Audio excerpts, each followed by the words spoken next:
মালয়েশিয়ার সাংস্কৃতিক বৈচিত্র্য এবং শৈল্পিক প্রতিভাকে তুলে ধরার লক্ষ্যে কুয়ালালামপুর পেভিলিয়ন দামানসারা হাইটসে আয়োজিত হয়েছে মালয়েশিয়ান ও প্রবাসী শিল্প মেলা।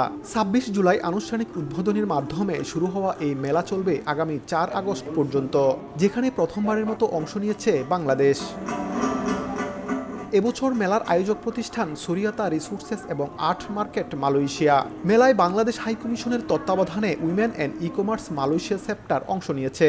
দুটি প্রদর্শনী বুথে বৈচিত্র্যময় পরিসরে বাংলাদেশি হস্তশিল্প, গৃহসজ্জা, ঐতিহ্যবাহী পোশাক, গহনা, খাবার এবং পানীয় পণ্য প্রদর্শন করা হয়েছে।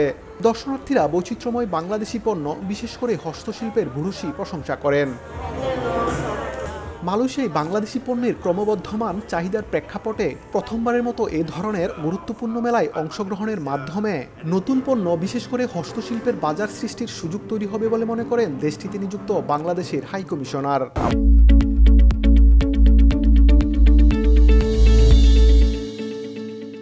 আমাদের প্রবাসী বাংলাদেশিদেরকে আমি অনুরোধ করব যে এখানে আমাদের পণ্য আরও কীভাবে আরও জনপ্রিয়তা পেতে পারে, সেক্ষেত্রে তারাও আমাদেরকে বুদ্ধি দিয়ে পরামর্শ দিয়ে সহায়তা করবে।